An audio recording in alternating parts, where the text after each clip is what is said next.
بسم الله الرحمن الرحيم. إنا أرسلنا نوحا إلى قومه أن أنذر قومك من قبل أن يأتيهم عذاب أليم.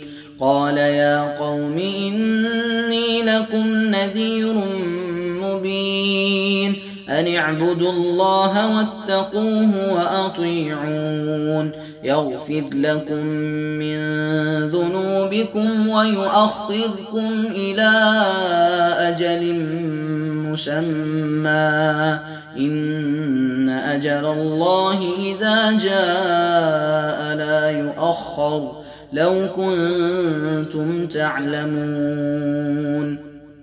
قال رب إني دعوت قومي ليلا ونهارا فلم يزدهم دعائي إلا فرارا وإني كلما دعوتهم لتغفر لهم جعلوا أصابعهم في آذانهم واستغشوا ثيابهم وأصروا واستكبروا استكبارا ثم إني دعوتهم جهارا ثم إني أعلنت لهم وأسررت لهم إسرارا فقلت استغفروا ربكم إنه كان غفارا يرسل السماء عليكم مدرارا ويمددكم بأموال وبنين ويجعل لكم جنات ويجعل لكم أنهارا ما لكم لا ترجون لله وقارا وقد خلقكم أطوارا ألم تروا كيف خلق الله 7 سماوات طباقا وجعل القمر فيهن نورا وجعل الشمس سراجا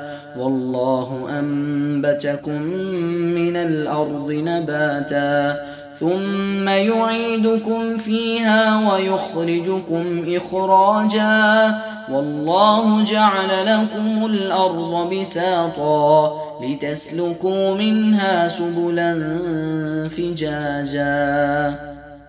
قال نوح رب إنهم عصوني واتبعوا من لم يزده ماله وولده إلا خسارا ومكروا مكرا كبارا وقالوا لا تذرن آلهتكم ولا تذرن ودا ولا سواعا ولا يغوث ويعوق ونسرا وقد أضلوا كثيرا ولا تزد الظالمين إلا ضلالا مما خطيئاتهم أغرقوا فأدخلوا نارا فلم يجدوا لهم من دون الله أنصارا.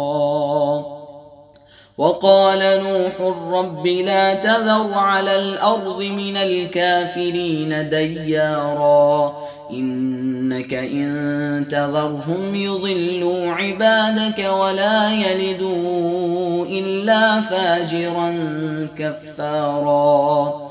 رب اغفر لي ولوالدي ولمن دخل بيتي مؤمنا وللمؤمنين والمؤمنات